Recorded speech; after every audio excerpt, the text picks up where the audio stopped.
सर्व 40 वर्ष, तब्बल 40 वर्ष रक्ताचं पाणी केलं ग मी या पोरांसाठी. स्वतःच्या लेकरावानी जपलं लेखेकाला. पण आज माझा शाळेतला शेवटचा दिवस होता. निरोप समारंभ तर सोडाच, पण एकाने बी साधं 1 रुपयाचं गुलाबाचं फुल बी दिलं नाही. मी काय कमी पडलो होतो का ग शिकवायला? का आजकालच्या पोरांच्या काळजात पाझरच उरलं नाही? देसाई सर सोफ्यावर बसून लहान मुलांसारखे धाय मोकळून रडत होते आणि त्यांची बायको त्यांना निमूटपणे सावरत होती. देसाई सर जिल्हा परिषदेच्या शाळेचे मुख्याध्यापक, शिस्तीचे पक्के, पण मनाने मेणासारखे मऊ. हातातल्या छडीचा मार आणि डोळ्यातलं प्रेम दोन्ही विद्यार्थ्यांनी अनुभवलेलं होतं. आज 31 मार्च देसाई सरांच्या रिटायरमेंटचा सेवानिवृत्तीचा दिवस होता. सकाळपासून देसाई सर आरशासमोर उभे राहून तयारी करत होते. त्यांनी आपली जुना पण कडक इस्त्री केलेला पांढरा शुभ्र शर्ट आणि खाकी पॅन्ट घातली होती.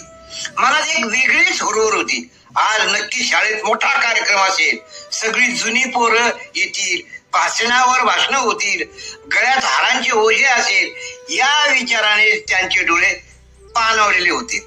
सर शाळेत पोहोचले, पण हे काय? शाळेचं फाटक उघडच होतं, पण तिथे ना फुलांची सजावट होती, ना मंडप टाकला होता. पटांगण सुन होतं. सर ऑफिस मध्ये गेले. सहकारी शिक्षकांनी गुड मॉर्निंग सर म्हटलं आणि आपापल्या कामाला लागले. शिपाई रामू काका सुद्धा नेहमी सारखेच चहा घेऊन आले. देसाई सरांना वाटलं कदाचित सरप्राईज असेल, दुपारपर्यंत तयारी करतील. दुपार झाली, शाळा सुटीची वेळ झाली, पण काहीच हालचाल नाही. शेवटी घंटा वाजली. मुलं दप्तर घेऊन पडून गेली. शिक्षकांनी रजिस्टरवर सह्या केल्या आणि सर येतो आम्ही, निवांत भेटा आता, असं रुक्षपणे म्हणाले आणि निघून गेले. देसाई सर आपल्या खुर्चीतून उठले. त्यांनी त्या रिकाम्या वर्गाकडे पाहिलं. भिंतीवरचे फळे, ती बाकडी, सगळं काही शांत होतं. त्यांच्या गळ्यात हुंदका दाटून आला. ज्या शाळेला मी मंदिर मानलं, तिथे आज माझ्या जाण्याने कोणालाच काही फरक पडला नाही. जड पावलाने मान खाली घालून सर शाळेबाहेर पडली. रस्ताभर त्यांना लोकांचे चेहरा बघवत नव्हता. त्यांना वाटत होतं आपण आयुष्यभर फुकट राबलो, कोणालाच कदर नाही. घरी येताना त्यांच्या डोक्यात एकच विचार चक्रावून गेला, कर्ज कर्ज कर्ज. देसाई सरांनी मुलीच्या लग्नासाठी आणि घराच्या दुरुस्तीसाठी बँकेतून 5 लाखांचे कर्ज काढलेले होते. पेन्शन मधून अर्धे पैसे जाणार होते. म्हातारपण कसं जाईल या चिंतेने त्यांना ग्रासलं होतं. पण त्याहीपेक्षा जास्त दुःख होतं ते उपेक्षेचं. घरी आल्यावर त्यांनी पत्नीसमोर मन मोकळं केलं आणि रडू लागले. तेवढ्या दारावरची बेल वाजली. सरांनी डोळे पुसले आणि दार उघडलं. समोर पोस्टमन उभा होता.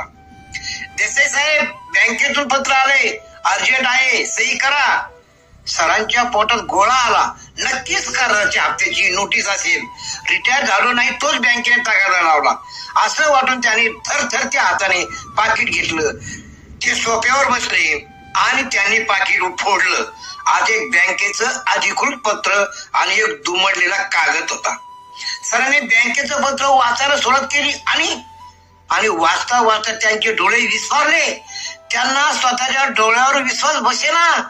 त्यांनी चष्मा पुसून पुन्हा वाचलं.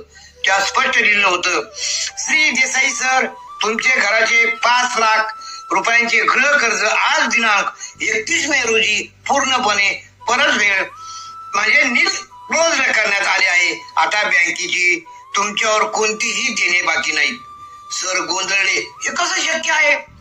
मी तर पैसे भरलेच नाहीत. त्यांनी तो सोबतचा दुसरा कागद उघडला. ते एका हातात लिहिलेलं पत्र होतं. पत्र असं होतं, मित्रांनो, माझ्याही डोळ्याला थोडे पाणवलेले वाटलात. पत्र, आदरणीय देसाई सर, आम्हाला माहित आहे आज तुम्ही शाळेतून रिकाम्या हाताने आणि जड अंतकरणाने घरी गेलात. तुम्हाला वाटलं असेल की तुमच्या विद्यार्थ्यांची आठवण शक्ती कमी झाली आहे. पण सर, तुमची शिकवण आम्ही विसरलो नाही. आम्ही सर्वांनी, तुमच्या आजी माजी विद्यार्थ्यांनी आणि सहकारी शिक्षकांनी मिळून ठरवलं होतं की तुम्हाला हार तुरे, श्रीफळ, शाल आणि पेढे देऊन तुमचा सत्कार करायचा नाही.